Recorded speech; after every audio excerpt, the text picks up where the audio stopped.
Last time on DCeased, right here at Comicstorian, we entered into an alternate universe, one where Darkseid won. He had discovered the anti-life equation, but that's when we discovered it wasn't exactly what he thought it was going to be. Sure, it took away everyone's free will, but it turned them into monsters, into zombie-like creatures, void of any free will and forced to just seek out others to destroy them. This virus was sent out over the internet, and anyone who stared at a screen was quickly overtaken by it, becoming another being, another dead creature. At the end of our last chapter, the heroes were scrambling, trying to put together a battle plan, with Superman trying to destroy as many phones and screens as he could to prevent his family from being overtaken. But one person that you would think would have been prepared for this, Batman, was quickly overtaken by one of his own adopted sons, Nightwing. Now, you may be wondering where you are, and that is the Comicstorian channel, where we take some of your favorite trade paperbacks and single issues and we break them down into digestible bites, bringing you back the lore of your favorite pop culture universe as an audio drama. And today, we bring you DCeased, Issue 2. The first days of the outbreak saw the people of the world isolated from one another. In the middle of the North Atlantic, a ship dips in the waters, gently pushed by the waves of the ocean, and behind it, a trail of shipping containers dip below the water. Pulling himself over the side, Aquaman moves along the deck. "Hello, is anyone here?" he calls out, and silence is his answer. As he passes one of the bulkheads, a strange noise reaches his ears. "It's all right," he calls out, reaching for the handle, pulling the door open. "Help is here." But the creatures, they all turn, their eyes drawn by the sound and the movement of the door opening. Aquaman can't help it. He stares in surprise at the hold full of the dead. They rush him and the hero falls back as their bloody claws reach for his flesh. Aquaman is pushed back, tumbling over the side of the ship as the dead attack him. They drift beneath the waves until the waters are clouded. But back in Metropolis, John, aka Superboy, and Damian, aka Robin, stare out into the destruction of the world that they have known. The city is bright in the distance, alit with dozens of fires. "Damian, Batman will be okay," John tells his friend. "I'm not worried, John." "Why not?" "I'm like 70% sure this is Armageddon," John tells him, glancing briefly at his stoic friend. "I'm not worried, John."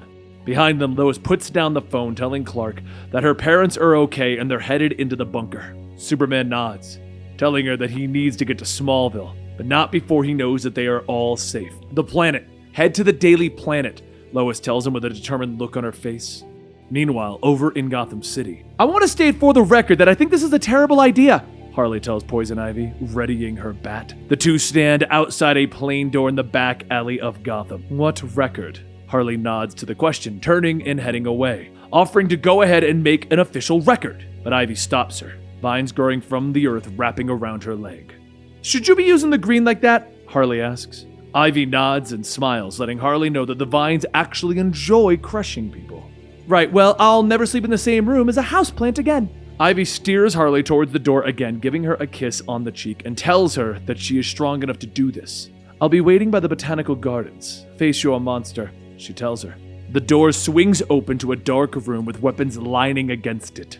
"Mr. J?" Harley calls out in the quiet. The faint flicker of TV screens reach Harley's eyes and she crosses the room, finding the Joker sitting in front of a row of screens. "I've been thinking, and I know you don't like it when I do that," she begins. "I'm here to say, our life is over," she tells him. The Joker begins to turn, his eyes crazed, his face covered in blood. And outside of Metropolis, "I hate camping. I don't know how you two talked me into this," Hal tells Oliver and Dinah as he holds a marshmallow over the fire near the tents. The three friends are chatting around the fire, away from all the screens, with Dinah telling Hal that they just saved the world from an invasion by Darkseid. They deserve a night away from everything. Eventually, Hal walks away from the group, letting them know that he's going to go turn in. "He's on his phone," Dinah notes, seeing the gentle glow of the screen through the tent. "So much for getting away from it all," Oliver agrees. And suddenly the pair are greeted by strange noises coming out of Hal's tent. The campsite is torn apart as the green hard light constructs erupt outward, throwing Oliver and Dinah away. "Hal?" Oliver questions from the grass. The pair can only look stunned as the Green Lantern stares at them, his eyes filled with a look of murder. Hal Jordan of Sector 2814. Lethal force is not authorized. The ring begins to chime. Oliver realizes what this means, and he yells for Dinah to move, diving away as the green tendrils suddenly shoot out of the ground, destroying the spot that they were just at. One of the tendrils nicks Dinah, and Oliver doesn't hesitate. He fires his boxing glove arrow to try and stun Hal. The trick arrow seems to have no effect, and Hal begins to float over to Dinah. Oliver nods, drawing a deadly arrow next. Jordan, I don't know what's going on with you, man, but the next thing coming at your face isn't a punch. Suddenly, the massive green teeth are launched at Oliver, and fear shines in the hero's eyes. Dinah screams with her canary cry, knocking Jordan away, breaking his concentration. But back in the city, Superman and his family land on the rooftop of the Daily Planet. Lois moves to the doors, knowing that they need to get inside so that they can start linking up with survivors and broadcasting a warning to the world. But Clark stops her, scanning the floors below them with his X-ray vision. The whole building is swarming with monsters. People we know? Lois questions. Clark bows his head in sadness as he answers. Yes. Suddenly he turns and he begins to float into the air before turning back to his family. John, do not let anything through that door before I return. I heard something. Back in the forest, Dinah stands over the body of Hal Jordan. Oliver behind him, the former hero laying still. Green Lantern of 2814 is deceased. The ring begins to chime, sliding off of Hal's finger. Scanning for replacement. Briefly, the ring turns before finally hovering in front of Dinah Lance. Dinah Lance of Earth, you have the ability to overcome great fear. Welcome to the Green Lantern Corps. The forest is filled with a bright green light as Dinah is suddenly turned into a lantern. Whoa! Oliver gasps, stunned, but Dinah looks down at herself. She doesn't want this. Take it, Clark tells her as he hovers into view. We're going to need it. The three heroes quickly make their way to the Daily Planet.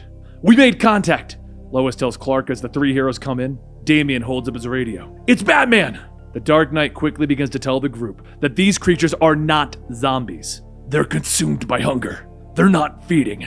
They're spreading death, he tells them. They're stealing life. These are the anti-living. The trigger is an equation. I always knew that math would doom us all. Oliver nods. But Batman doesn't have a lot of time. We see him standing in the Batcave, clad in one of Mr. Freeze's suits in order to slow down his infection. Behind him, Alfred stands ready, shotgun in hand. Bruce, Clark responds, sadness in his voice as he realizes what his friend is saying. But Batman tells him, there's no time for sentiment. The virus is a technological and biological hybrid. To save the world, you're going to have to destroy any human carriers and take down the internet. Oliver nods again. I always expected we'd have to destroy the internet to save the world. I just didn't know it'd be like this. Bruce, there must be something we can do for you, Dinah asks. But Batman tells them, there isn't anything. Damian, Alfred has something for you. It's something that I've always wanted to give you. Something I know that you would have earned. One day.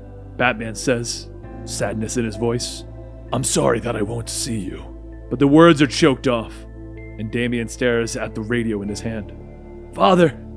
Dad! In the Batcave, Alfred watches as Batman begins to convulse, his hand reaching up, clawing at the helmet of the Mr. Freeze suit. It shatters, spilling glass around the computer. Batman turns, a crazed look filling his eyes as he stares at his butler. Computer, cease transmission, Alfred orders, racking the shotgun. I'm sorry, my son, Alfred tells Bruce as he aims the weapon. That day, the cave was filled with the sound of gunfire.